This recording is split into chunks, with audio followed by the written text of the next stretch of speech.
আজ সোমবারের দিনে বাড়াতে মাথায় হাত দিয়ে ছোট্ট এই সূরাটি 3 বার পড়ুন।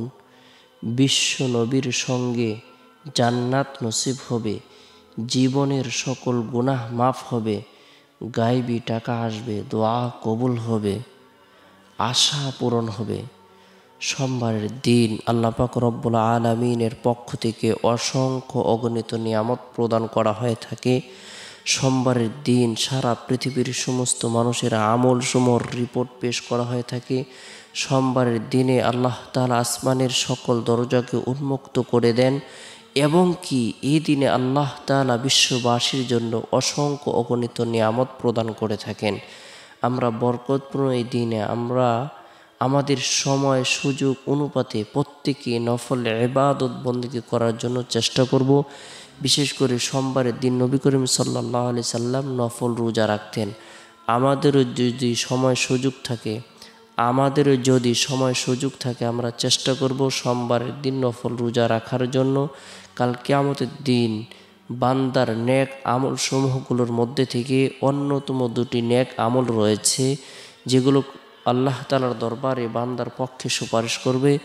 একটি হলো কোরআন, আরেকটি হলো রোজা। সুবহানাল্লাহ, রোজা এবং কোরআন উভয়ই আল্লাহ তাআলার দরবারে সুপারিশ করবে। আল্লাহ পাক রব্বুল আলামিন উভয়ের সুপারিশকে গ্রহণ করবেন এবং কি তার আমলকারীকে আল্লাহ তাআলা মাফ করে দেবেন। সুবহানাল্লাহ।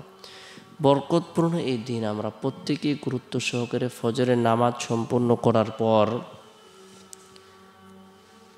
পবিত্র কোরআনের বিশেষ একটি দোয়া সূরা হাশর আমরা ফজরের নামাজের পর আমল করব। আউযু বিল্লাহিস সামিউল আলিম মিনাশ শাইতানির রাজিম। এভাবে কোনো ব্যক্তি যদি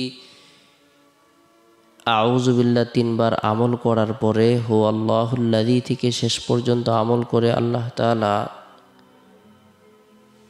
তাকে শহীদি মর্যাদা দান করবেন।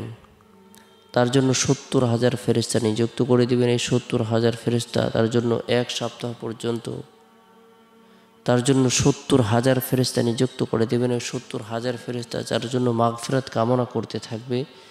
গুরুত্ব সহকারে আমরা সূরা হাশরের শেষ 3 আয়াত ফজরের নামাজের পর আমল করব।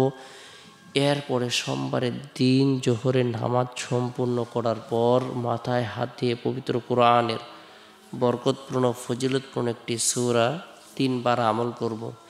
সূরাটির নাম হলো সূরাতুল ইখলাস। যে ব্যক্তি সূরাটি 3 বার তেলাওয়াত করবে আল্লাহ তাআলা তাকে পূর্ণ কোরআন তেলাওয়াতের নেকি প্রদান করবেন। কোনো ব্যক্তি যদি এই সূরাটি মহব্বত করে এই সূরাটি ভালোবাসে আল্লাহ তাআলা তার এই ভালোবাসা জান্নাত পর্যন্ত পৌঁছায় দিবেন। গুরুত্ব সহকারে সূরাতুল ইখলাস 3 বার আমল করব। এরপর রব্বুল আলামিনের দরবারে রুনাজের করব, আল্লাহ তাআলা আপনার আমার জীবনের সকল পেরেশানি যেন দূর করে দেন, দোয়াকে কবুল করেন। এরপরে গুরুত্ব সহকারে সোমবারের দিন আসরের নামাজ সম্পূর্ণ করার পর সুবহানাল্লাহ 33 বার, আলহামদুলিল্লাহ 33 বার, আল্লাহু আকবার 34 বার এই তাসবিহ তাহলিল তাকবীর পাঠ করব। এরপরে সোমবারের দিন শেষ হওয়ার পর যে রাত আসে, রাতটি হলো ফজিলতপূর্ণ একটি রাত। এই রাতের মধ্যে বিশেষ করে আমরা প্রত্যেকেই নবী সাল্লাল্লাহু আলাইহি সাল্লামের প্রতি মহব্বত রেখে, ভালোবাসা রেখে, আন্তরিকতা রেখে দুরূদের আমল করব।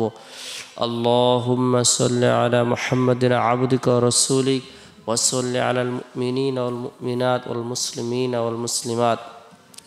আল্লাহুম্মা সাল্লি আলা মুহাম্মাদিন আবদিকা ওয়া রাসূলিক ওয়া সাল্লি আলাল মুমিনিনা ওয়াল মুমিনাত ওয়াল মুসলিমিনা ওয়াল মুসলিমাত। কোনো ব্যক্তি যদি এই দুরূদের আমল করে আল্লাহ পাক রব্বুল আলামিন তাকে প্রচুর পরিমাণে ধন দৌলত টাকা পয়সা আরাম আয়েশ সফলতা প্রদান করবেন। আল্লাহ তাআলা তাকে ধনী এবং সুখী বানিয়ে দেবেন। গুরুত্ব সহকারে দুরূদের আমল করব।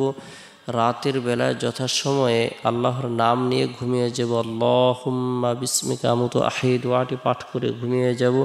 চেষ্টা করব রাতের 1/3 অংশে ঘুম থেকে জাগ্রত হয়ে তাহাজ্জুদের নামাজ পড়ার জন্য। আল্লাহ পাক রব্বুল আলামিন আমাদের সকলকে বোঝার আমল করার গুনাহ থেকে বেঁচে থাকার তৌফিক দান করুন।